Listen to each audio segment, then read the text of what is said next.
nature was a very important part of my growing up.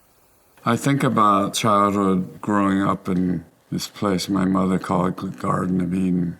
My father wasn't with us. He was in a place called America. What was happening was during Second World War, under Japanese occupation, there was a lot of curiosity about my father being in America, and Japan is at war with America. Apparently, a lot of police or detectives came by the house and rummaged through whatever material he had.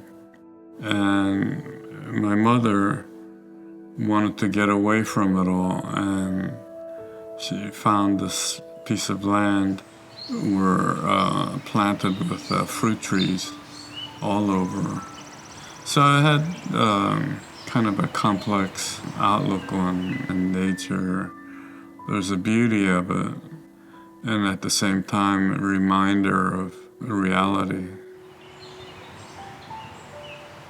I don't know how I went through the life in Korea and then in West Virginia and New York. I never thought I would end up in Connecticut.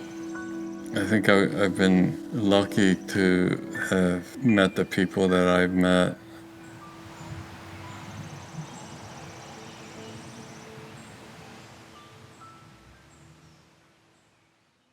I felt that I had to go to college. I had no money, but I just believed that that's something that everyone did.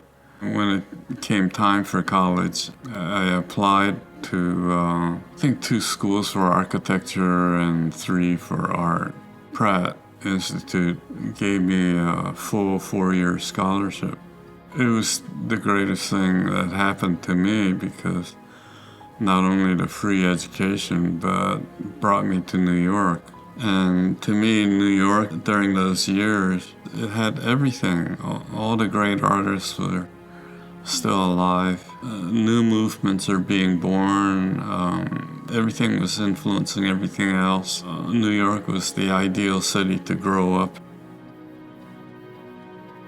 Up till then, no one really talked about space or form. They're very abstract things. A lot of anti-formalists thought that form was like a straitjacket, a formula for doing something, and it seemed uncreative, but even the most formalist thing has room for individuality. So in sculpture, there's always a problem of how does it stand up? You're always looking for a material moldable. It became kind of part of my search too, find something that I could feel comfortable with. It's not that I actually thought of steel, but I began to recognize there are certain materials that you can heat, you can make it soft, flexible, and when you take away the heat, it hardens and it's whatever it was before. So there's no chemical change.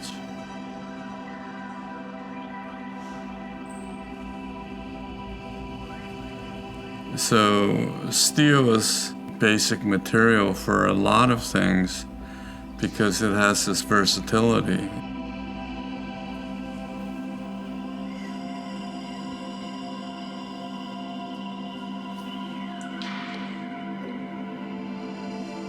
I don't think of it as a material importance.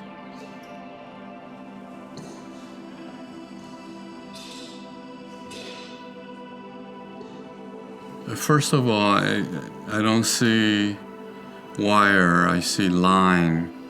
That's like an important point of departure.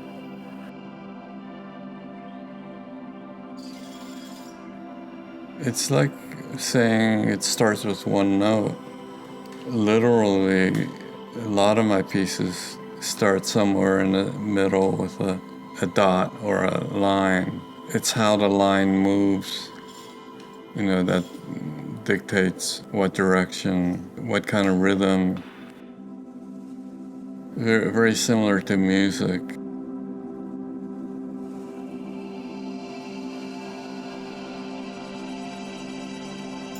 I have a tendency to relate a lot of things to music. Leonard Bernstein once wrote, "Music is about the next note." And it's pretty much the same process for me. What is the next note? And the next note has to say something to the first note.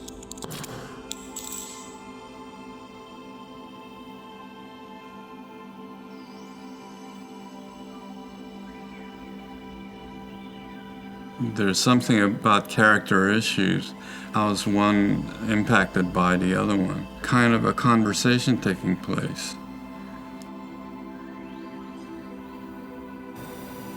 By the time you bring in your third and fourth and fifth, each time something happens to the whole, as well as the individual rods. I think as much as possible, I'm really making music. It's just instead of sound in space, it's movement in space. I'm trying to look at the beginning, and the beginning is somewhere in here. I don't even know where it is now.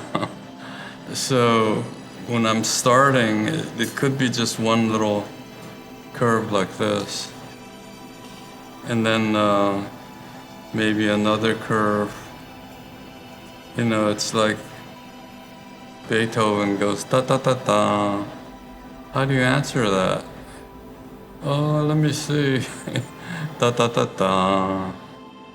Ta ta ta ta ta ta ta ta ta ta ta ta. It's a simple question and answer. And each time it can be different. But yeah, it's a visual conversation. And you want to come up with interesting answers.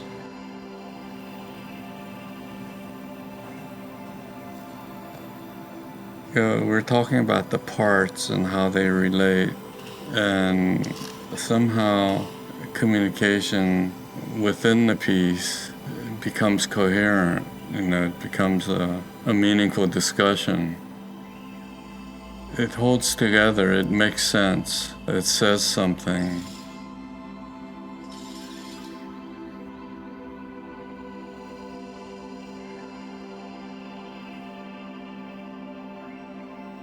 You have to really look, to see who's doing what, and there's a conversation within the structure that makes sense.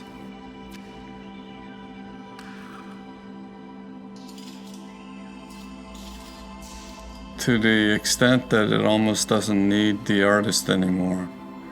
It's done and it has a life of its own. That sounds too like maybe mystical, but actually all good works, I think, have a life of their own. It's a form of communication. The shape of something is determined by the forces that act on it and the material that it's made of. This isn't just art, it's engineering, it's understanding nature. There's a part of me that believed that art wasn't just for picture making, that it was a thought process and a commitment to a certain form of life. It wasn't just a decision about, okay, am I going to devote all my life to painting or sculpture? One of the things I learned was not to judge the future and to be kind of imprisoned by your own assumptions about what it had to be or what it is. You don't have to plan everything out and then try to live out the way you planned, but the plan needs to evolve as a part of a process. So it took a long time for me to realize that I have to understand life as a process.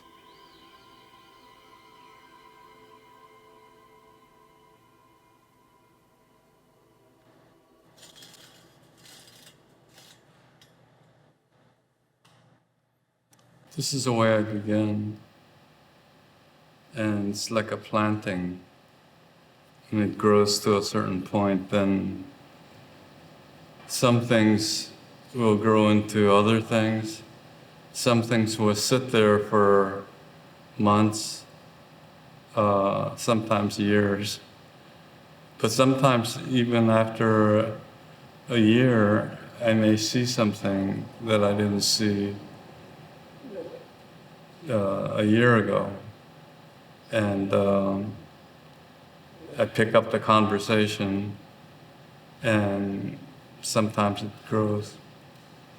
Even this piece began with one line in space, and then 2, 3, 4. So you can see that every form is made up of tiny little smaller forms.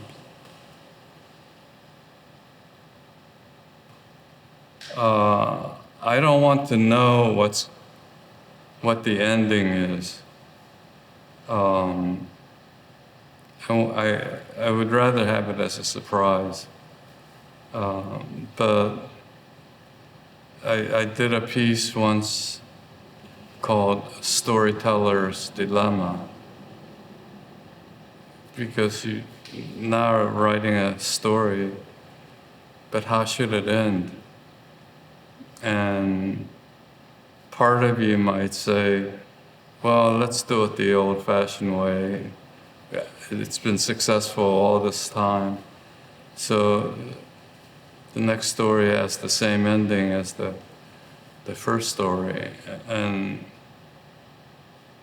that's kind of a problem. And you don't want to rely on, the same happy ending.